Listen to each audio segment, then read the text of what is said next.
안녕하세요. 여러분의 재테크 친구 망튜브입니다. 연말정산으로 부자 된다고요? 연말정산 많이 헷갈리시죠? 연말정산이 과연 13월에 월급이 될까요? 아니면 13월에 세금이 될까요? 자, 연말정산으로 부자가 되는 방법. 이 영상을 보시면 됩니다. 먼저 이 영상은 시리즈물로 제작할 예정입니다. 첫 번째로 우리는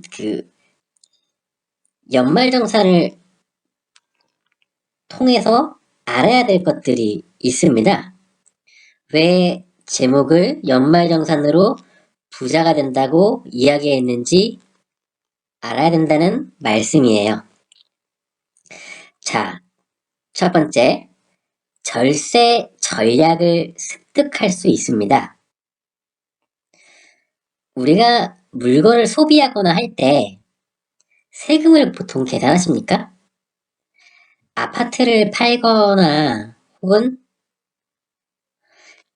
자동차를 사거나 할 때 세금에 대해서 신경을 쓰게 되지, 우리가 가게에서 과자를 사거나 아니면은 뭐 식사를 할 때 그 세금까지 생각하진 않잖아요. 그런데 이렇게 거의 전 국민, 특히 일반적인 직장인이 세금 또는 그 절세에 대해 꼭 생각을 해보게끔 하는 계기가 바로 연말정산이에요.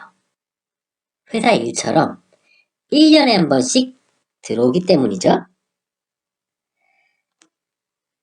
자, 두 번째, 왜 연말정산이 부자가 되는 방법이랑 연결되는지 또 말씀드리겠습니다. 자, 연말정산으로 금융용어를 익힐 수가 있습니다.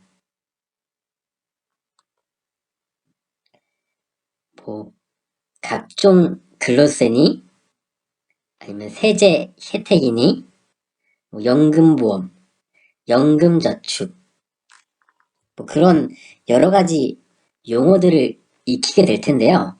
다 세금과 연결이 되어 있는 것들이에요. 부자가 되기 위해서는 지출을 줄이거나 저축을 많이 하거나 그리고 이제 투자, 자산을 늘리는 방법이 있다고 말씀을 드렸을 거예요. 그런데 거기에 그 지출을 줄이는 방법에는 자신이 돈을 적게 쓰는 방법도 있지만 그 국가에 내는 세금을 줄이는 방법도 있습니다. 이건 절세이기 때문에 전혀 법을 위반하는 것이 아닙니다. 아무튼 이런 금융 용어들을 많이 익히게 됨으로써 우리는 부자가 되는 길과 가까워질 수 있습니다. 자, 셋째. 연말정산으로 부자가 되는 방법. 부자 마인드로 전환을 시켜줍니다.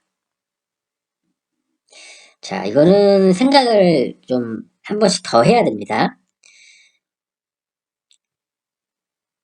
우리가 월급 내지는 그 연말정산이 그 세율이 자신의 그 소득 기반으로 책정이 되게 됩니다.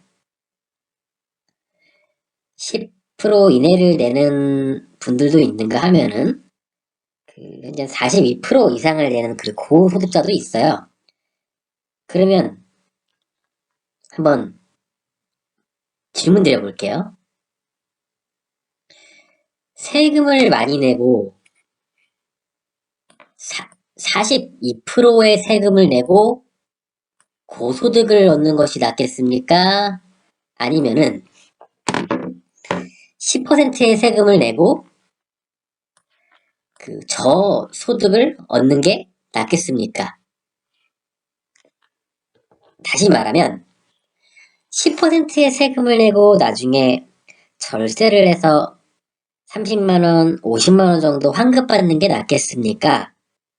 아니면 아예 소득이 높아서 30만원, 40만원을 내는 것이 아니라 300만원을 더 이렇게 국가에 더 내고 3천만원을 더 버는 게 낫겠습니까? 이해되시죠? 그러니까 연말정산은 자신이 국가에 낸 세금의 일부분을 돌려받는 개념으로 이해를 할 수도 있겠지만 반대로 책정이 약간 잘못돼서 적게 책정된 세금을 국가에 더 내는 사람들도 존재한다는 겁니다. 그러면 80%의 국민은 보통 세금을 돌려받습니다. 나머지 20%의 국민은 세금을 더 냅니다. 그러면 여러분은 80%가 되어야 될 것 같습니까? 20%가 되어야 될 것 같습니까? 다시 연말정산으로 환급을 받아야 될 것 같나요? 연말정산 때 돈을 더 내야 될 것 같나요? 이해되십니까? 네. 주위에서는 얼마 더 돌려받는지 얘기를 많이 하고 있을 겁니다. 그런데 국가의 세금을 얼마를 연말정산 때 더 냈어라고 말을 하는 사람들은 잘 없죠.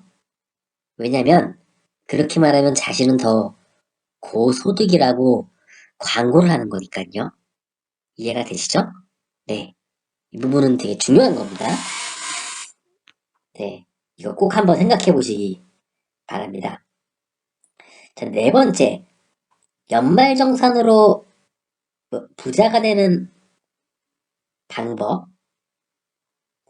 이 연말정산의 혜택 네 번째는 업무시간 단축입니다. 이게 어떤 말일까요? 좀 헷갈리시죠? 연말정산은 말 그대로 연례 행사입니다. 신입사원 땐 연말정산을 어떻게 하는지 몰라서 많이 헤맸을 거예요. 그런데 연차가 쌓이고 경험이 쌓일수록 연말정산할 때 환급을 어떻게 받는지 그런 전략도 많이 서고 또 연말정산할 때 그런 챙기는 서류들도 이제 빠릿하게 다 챙길 수 있을 거예요. 이게 무엇이죠? 예, 업무시간 단축이죠. 그러니까 연말정산도 우리가 연차가 쌓여도 계속 헤매는 사람이 있는가 하면 다음엔 연말정산으로 무조건 돈을 환급받으려고 어떻게 해서 빨리빨리 이렇게 서류를 준비를 해서 그 일을 끝내고 돈은 상대적으로 더 많이 환급받고 그런 사람도 있습니다. 그러니까 실질적인 업무가 되는 거고 이 업무를 어떻게 더 빨리 효율적으로 고성과를 낼 수 있느냐를 그 전 국민이 그 똑같은 업무를 하게 되는 거죠. 그때 자신은 얼마나 그 효율적으로 수행하는가 그걸 한번 테스트 해보십시오. 늦지 않았습니다. 올해부터 한번 해보십시오. 자, 다섯 번째. 연말정산으로 부자가 되는 방법. 그 연말정산의 혜택은 다섯 번째는 총체적 재테크 전략 수립입니다. 이것이 무엇이냐? 연말정산을 하면 자신이 신용카드를 쓰는 게 나을지 체크카드를 쓰는 게 나을지 아니면은 서울페이나 제로페이나 지역사랑 상품권을 쓰는 게 나을지 그런 부분에 대해서도 고민을 하게 되고 실행을 하게 될 겁니다. 그리고 연금저축을 드는 게 나을지 아니면 주식사를 하는 게 나을지 여러 가지를 또 고민하고 마찬가지로 실행을 하게 될지 또 주식을 하면 주식이 금융자산은 2천만 원 이상 수익이 있으면 세금을 추가로 내는 거 아시죠? 네. 그 주식을 내고 그 주식으로 투자를 많이 해서 돈을 많이 번 다음 세금을 또 내는 게 나을지 아니면은 주식이 아니라 부동산을 하는 게 나을지 아니면 아무것도 안 하는 게 나을지 네. 이런 얘기는 직장 동료나 아니면 주위 사람들은 잘 안 하는 얘기일 겁니다. 그 연말정산을 통해서 자신의 소득 그리고 소비 그리고 자신의 소비 습관, 지출 습관 그리고 저축 또는 투자 성향 이렇게 자신의 총체적인 재테크 전략을 수립하고 실행하고 점검하는 계기가 됩니다. 연말정산에서 몇십만 원 돌려받았네, 몇백만 원 돌려받았네. 동료들끼리 얘기하는 게 큰 의미가 없는 거는 이제 아시겠습니까? 연말정산을 통해선 우리가 해야 될 거는 어떻게 장차 장기적으로 부자가 될 수 있느냐를 연구하고 실행하는 그 자세를 마련하는 것입니다.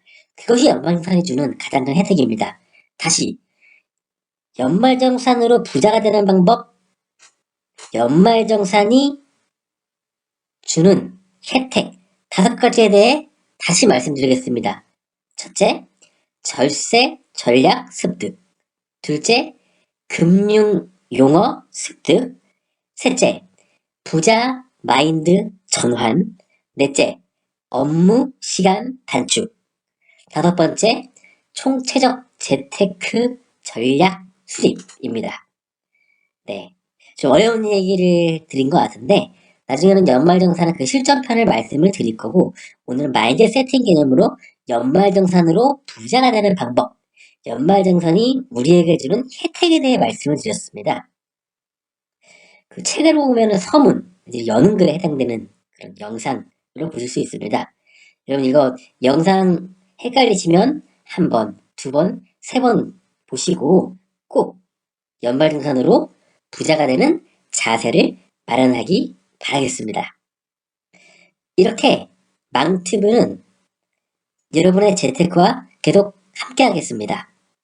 여러분의 재테크 친구 망튜브였습니다. 여러분, 그러면 구독 눌러주실 거죠?